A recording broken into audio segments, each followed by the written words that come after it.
नमस्ते to all. बात करते हैं प्रोनाउन की। तो प्रोनाउन का अलग से इसके लिए हमने वीडियो बना रखी है, वो देखिए पूरा जो इसके काइंड्स वगैरह। एक होता है प्रोनाउन केस। प्रोनाउन केस क्या? प्रोनाउन के कारक। इसमें यहाँ पर बहुत से कंफ्यूज होते हैं, वर्ड्स का पता नहीं होता कि कौन सा कारक नॉमिनेटिव केस ऑब्जेक्टिव केस कहाँ लगता है और उसका मीनिंग क्या होता है। तो स्टार्ट करते हैं। प्रोनाउन प्रोनाउन केस का अर्थ होता है कारक। तो कारक होता है एक, ये तीन तरह से बनता है। पहला होता है नॉमिनेटिव कारक केस, मतलब कर्ता कारक, जहाँ सब्जेक्ट मेन होगा।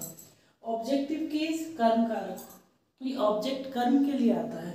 पजेसिव केस संबंध कारक, ये संबंध बताता है, जो भी हमारा कोई भी टॉपिक होगा उससे हमारा संबंध बताएगा। अभी बनता है कैसे प्रोनाउन? पहले तो ये कि आई का अर्थ होता है मैं, वी का हम, यू का तुम, ही का वह। यह ही जो आता है वो लड़के या फीमेल या मैस्कुलाइन जेंडर के लिए आता है ही, इसका अर्थ होता है वह। और शी का भी अर्थ होता है वह, लेकिन ये फेमिनाइन जेंडर के लिए आता है, जो लेडीज होती है, औरत होती है, लड़की होती है, उसके लिए आता है। इट यह वह के लिए आता है। इसका रूल्स अलग है कुछ इट के, वो आपको दूसरी वीडियो में मिल जाएंगे। दे का अर्थ होता है वे।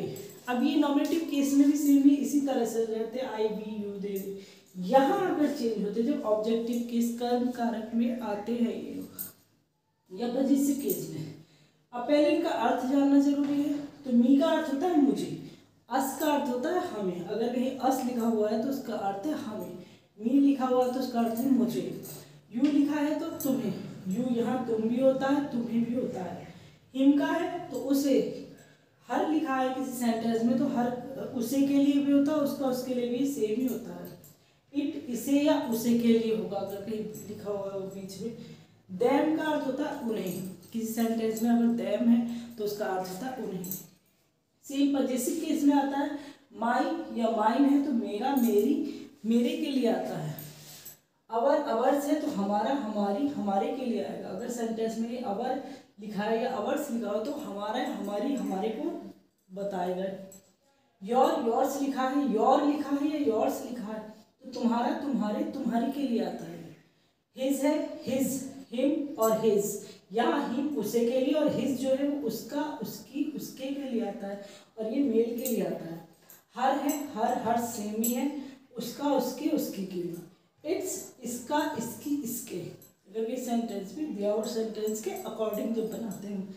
देयर है, ये देम होता है, दे होता है इसका नॉमिनेटिव केस कर्ता कारक, देम होता है ऑब्जेक्टिव केस उन्हीं के लिए आएगा, और पजेसिव केस होगा देर, ये संबंध बताएगा उनका उनके उनके लिए। अब एग्जांपल्स देखते हैं। ही इज माई फ्रेंड, वह मेरा दोस्त है। तो यहाँ पर वह मेरा दोस्त है तो संबंध बता दिया, मेरा दोस्त है। वह कौन है? मेरा दोस्त है। मेरा उससे क्या संबंध है कि वह मेरा दोस्त है। यहाँ पर मी नहीं होगा। अगर हम माई की जगह मी कर दे तो मी का अर्थ होता है मुझे, तो मुझे सेंटेंस का अर्थ नहीं निकल रहा है, तो यहाँ मेरा।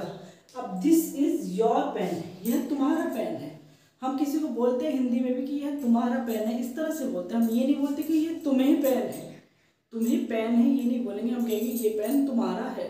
तो तुम्हारे के लिए क्या होता है? योर, तो यहाँ आएगा योर। गिव मी, अब यहाँ पर मी आया है, मी का अर्थ क्या होता है? मुझे। तो गिव मीन्स देना, मी मीन्स मुझे, सम कुछ, फूड मुझे कुछ फूड दो। अगर हम किसी से लेंगे कि मुझे कुछ फूड दो तो मी का यूज होगा कि मुझे, मी का अर्थ होता है मी। मैं ये नहीं कहूँगी कि मेरा कुछ फूड दो, इस तरह से सेंटेंस यूज नहीं होगा। वो फिर लैंग्वेज, मतलब लैंग्वेज अलग होती है, वो बोलचाल अलग होगी। इट इज योर बुक, ये तुम्हारी बुक है। ये तुम्हें बुक नहीं बोलेंगे, यह तुम्हारी बुक है, तो योर बुक आएगा। अगर हम यहाँ पर यू है तो वो गलत है, अगर योर की जगह यू है तो वो गलत है, इनकरेक्ट है। गिव हिम सम रुपी, गिव हिम, उसे कुछ रुपए दो। तो उसे के लिए क्या था? हिम, और ये हिम किसके लिए? लड़के के लिए। अगर यहाँ हर होता तो वो लड़की के लिए हो जाता। तो गिव हिम सम रुपी, उसे कुछ रुपए दो। Next example is that is our house. तो दैट इज आवर हाउस, वह उनका घर है। अवर का क्या है? हमारा, हमारी, हमारी। दैट इज आवर हाउस, ये हमारा घर है, वह हमारा घर है। अवर के लिए हम यहाँ अस नहीं लिखेंगे, अस का अर्थ होता है हमें। दैट इज अस हाउस नहीं होगा, दैट इज आवर हाउस, वह घर हमारा है।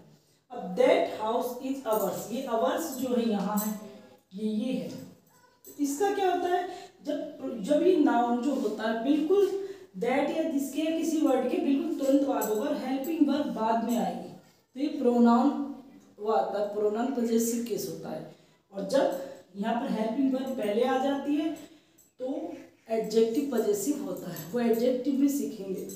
लेकिन तुरंत बाद लिख देना दैट हाउस, दैट हाउस फिर हेल्पिंग वर्ब बाद में आ रही इज अवर्स, तो ये प्रोनाउन का पॉजेसिव बताता है। इन दोनों में अंतर भी आता है कि अगर आपसे पूछ ले कि बताइए इनमें से प्रोनाउन केस कौन सा है, प्रोनाउन पॉजेसिव केस कौन सा है, तो प्रोनाउन केस होता है जिसमें हेल्पिंग वर्ब नाउन या नाउन की बाद आती है, तो हेल्पिंग वर्ब बाद में आ रही। सेंटेंस पढ़ के देखिए, दैट हाउस इज अवर्स, हम क्या बोलते हैं, दिस इज माई पेन, देखो दिस इज माई हाउस, हम ऐसे ही बोलते हैं normal, this is my house, यह मेरा घर है। हम जब ये एडजेक्टिव पॉजेसिव केस में बोल रहे हैं क्योंकि इस हेल्पिंग वर्ब पहले होगी, नॉर्मली ऐसे ही बोलते हैं this is my house.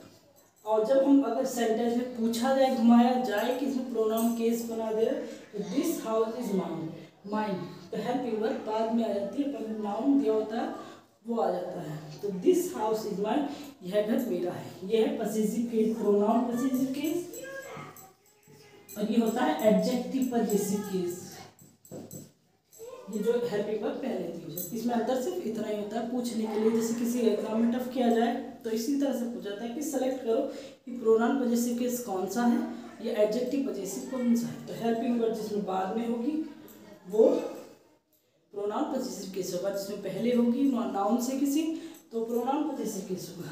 Next हमारा एग्जाम्पल है every country has its value, every country, प्रत्येक कंट्री हैज इट्स वैल्यू, उसके अपने आप में वैल्यू होती है, तो इसके अपने आप में वैल्यू होती है। कॉल हिम, तो हम बोलते हैं, हम क्या बोलते हैं, हिम का अर्थ क्या होता है उसे, तो क्या हुआ कॉल हिम, उसे बुलाओ।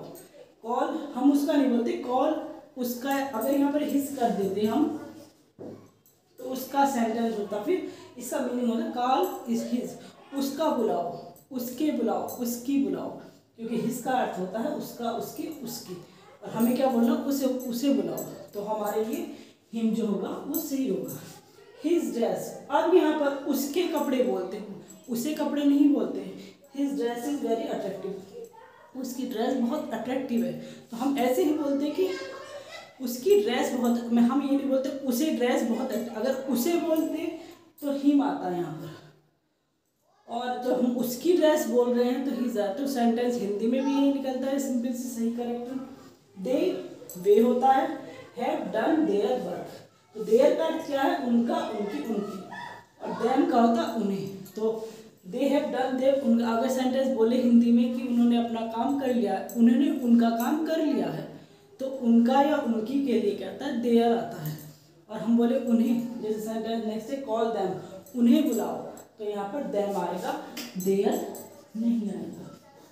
ये रूल्स पता होने चाहिए, प्रोनाउन में है, नाउन में है, टेंस में, या हम आगे एडजेक्टिव, डायरेक्ट इनडायरेक्ट कुछ भी सीखे, हमें ये चीज़ कन्वर्ट करनी आनी चाहिए, ये मेन है। ये जाकर एडजेक्टिव एक्टिव वॉइस में भी मिलेगा, एक्टिव पैसिव में भी मिलेगा, डायरेक्ट इनडायरेक्ट में भी चेंज करने को मिलता है, तो ये बहुत ही इम्पोर्टेंट टॉपिक है, ये हमें आना चाहिए।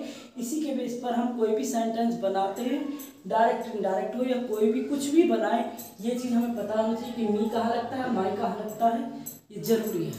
तो इसको ध्यान से पढ़िएगा, लिखिएगा, उतारिएगा। हमारा टेलीग्राम चैनल भी है, उसमें लिंक डाल दीजिएगा, चाहे उस पर से नोट्स कलेक्ट कर सकते हैं, या फेसबुक कोई भी इसी नाम से। Thank you.